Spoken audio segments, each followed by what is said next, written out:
Today I'm going to speak to you about the last 30 years of architectural history. That's a lot to pack into 18 minutes. It's a complex topic, so we're just going to dive right in at a complex place, New Jersey. Because 30 years ago, I'm from Jersey, and I was 6, and I lived there in my parents' house in a town called Livingston. And this was my childhood bedroom.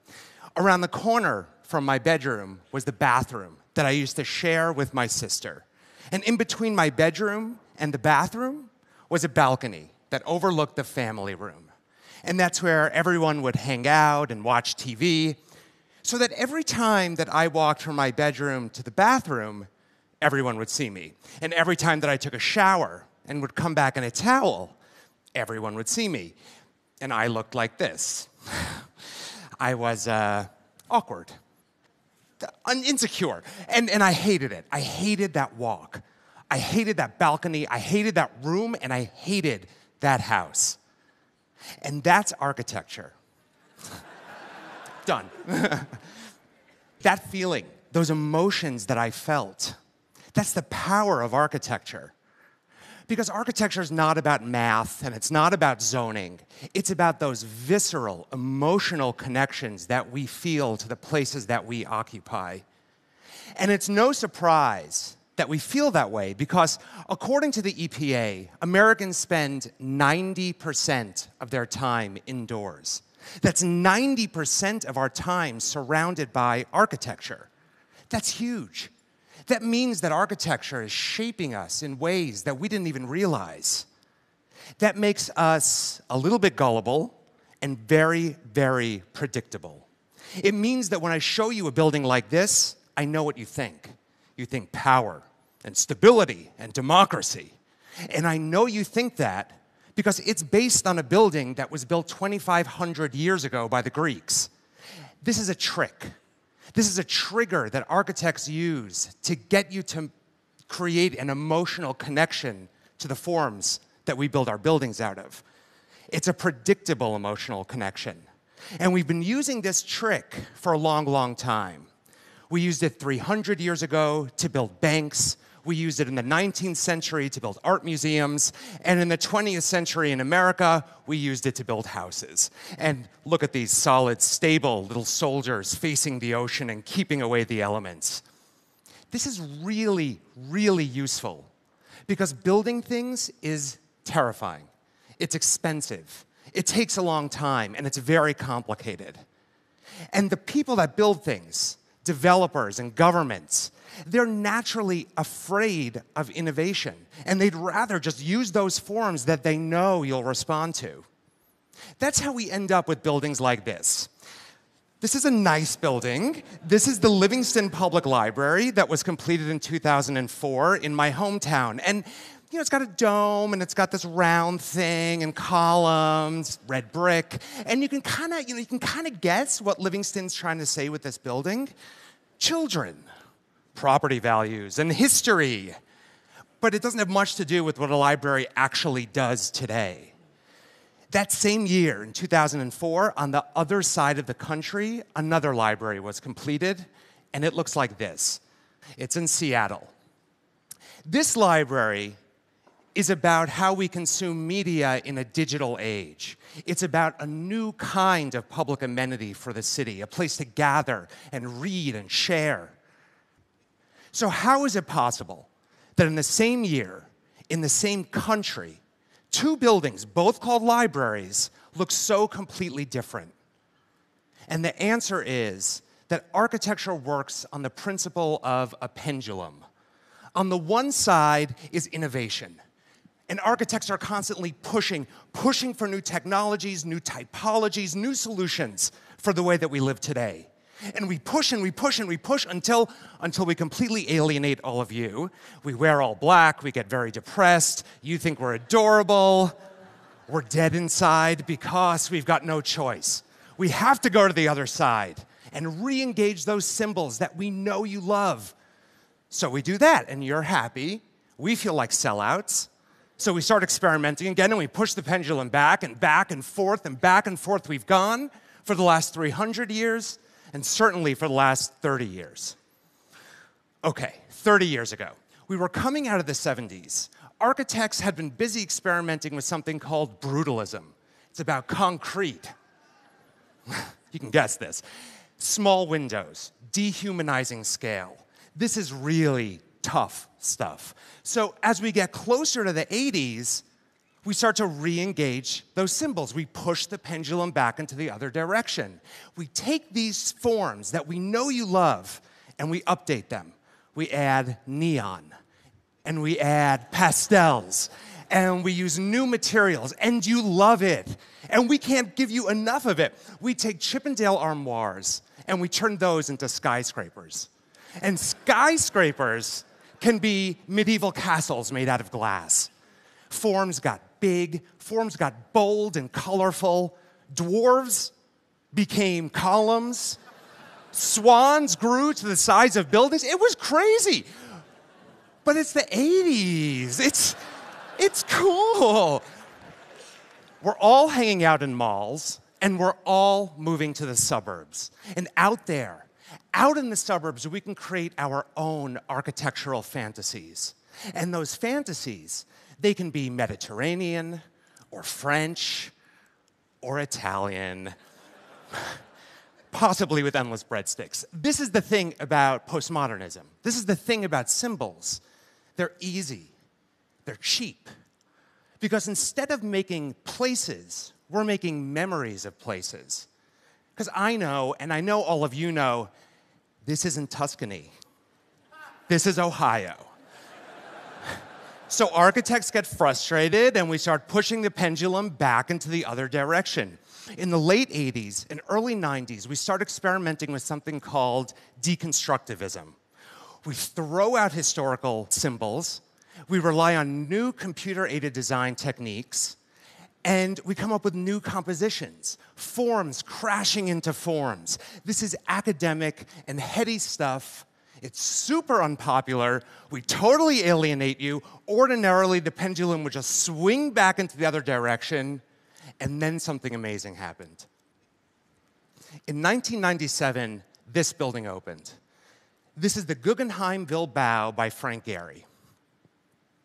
And this building fundamentally changes the world's relationship to architecture. Paul Goldberger said that Bilbao was one of those rare moments when critics, academics, and the general public were completely united around a building. The New York Times called this building a miracle. Tourism in Bilbao increased 2,500% after this building was completed. So all of a sudden, everybody wants one of these buildings. LA, Seattle, Chicago, New York, Cleveland, Springfield. Everybody wants one, and Gehry is everywhere. He is our very first starchitect. Now, how is it possible that these forms, they're wild and radical? How is it possible that they become so ubiquitous throughout the world? And it happened because media so successfully galvanized around them that they quickly taught us that these forms mean culture and tourism. We created an emotional reaction to these forms. So did every mayor in the world. So every mayor knew that if they had these forms, they had culture and tourism. This phenomenon at the turn of the new millennium happened to a few other starchitects. It happened to Zaha, and it happened to Libeskind. And what happened to these elite few architects at the turn of the new millennium could actually start to happen to the entire field of architecture as digital media starts to increase the speed with which we consume information. Because think about how you consume architecture. 1,000 years ago, you would have had to have walked to the village next door to see a building. Transportation speeds up. You can take a boat, you can take a plane, you can be a tourist. Technology speeds up. You can see it in the newspaper, on TV, until finally, we're all architectural photographers. And the building has become disembodied from the site. Architecture is everywhere now. And that means that the speed of communication has finally caught up to the speed of architecture. Because architecture actually moves quite quickly. It doesn't take long to think about a building. It takes a long time to build a building, 3 or 4 years. And in the interim, an architect will design 2 or 8 or 100 other buildings before they know if that building that they designed 40 years ago was a success or not. That's because there's never been a good feedback loop in architecture. That's how we end up with buildings like this. Brutalism wasn't a 2-year movement. It was a 20-year movement. For 20 years, we were producing buildings like this because we had no idea how much you hated it. It's never going to happen again, I think. Because we are living on the verge of the greatest revolution in architecture since the invention of concrete, of steel, or of the elevator. And it's a media revolution. So my theory is that when you apply media to this pendulum, it starts swinging faster and faster until it's at both extremes nearly simultaneously, and that effectively blurs the difference between innovation and symbol, between us, the architects, and you, the public. Now we can make nearly instantaneous, emotionally charged symbols out of something that's brand new. Let me show you how this plays out in a project that my firm recently completed. We were hired to replace this building, which burnt down. This is the center of a town called The Pines in Fire Island in New York State. It's a vacation community. We proposed a building that was audacious, that was different than any of the forms that the community was used to. And we were scared, and our client was scared, and the community was scared. So we created a series of photorealistic renderings that we put onto Facebook and we put onto Instagram. And we let people start to do what they do, share it, comment, like it, hate it. But that meant that 2 years before the building was complete, it was already a part of the community. So that when the renderings looked exactly like the finished product, there were no surprises. This building was already a part of this community. And then, that first summer, when people started arriving and sharing the building on social media, the building ceased to be just an edifice and it became media. Because these are not just pictures of a building, they're your pictures of a building. And as you use them to tell your story, they become part of your personal narrative. And what you're doing is you're short-circuiting all of our collective memory, and you're making these charged symbols for us to understand. That means we don't need the Greeks anymore to tell us what to think about architecture. We can tell each other what we think about architecture. Because digital media hasn't just changed the relationship between all of us, it's changed the relationship between us and buildings. Think for a second about those librarians back in Livingston.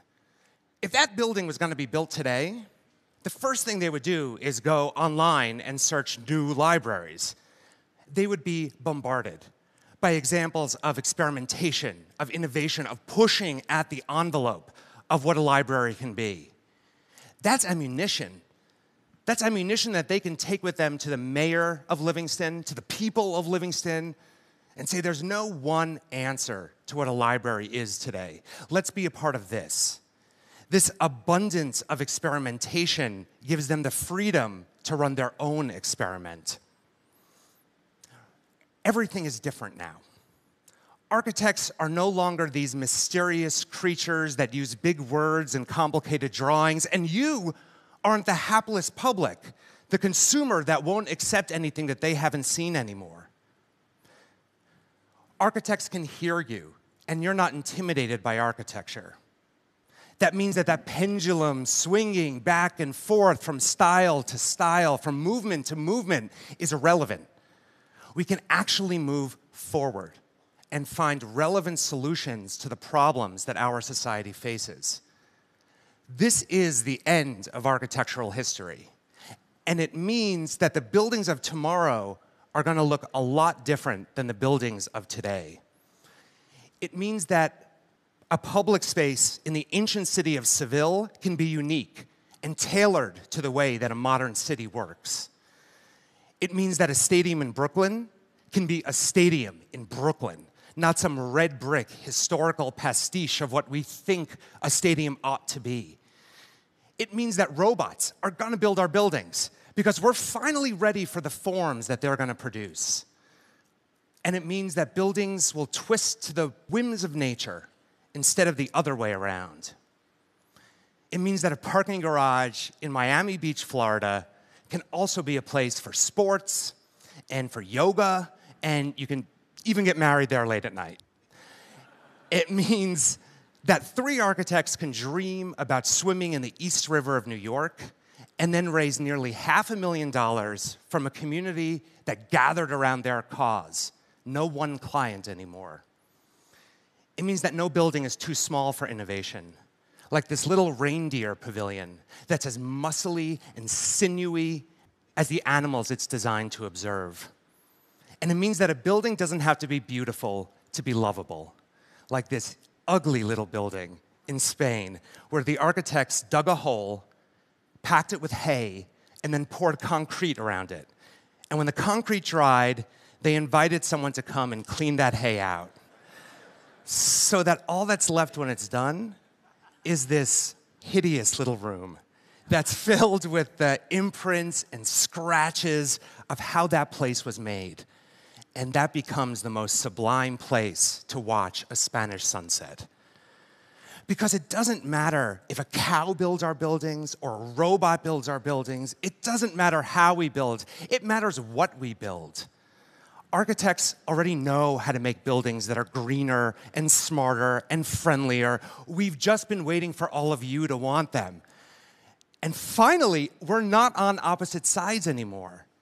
Find an architect, hire an architect, work with us to design better buildings, better cities, and a better world. Because the stakes are high.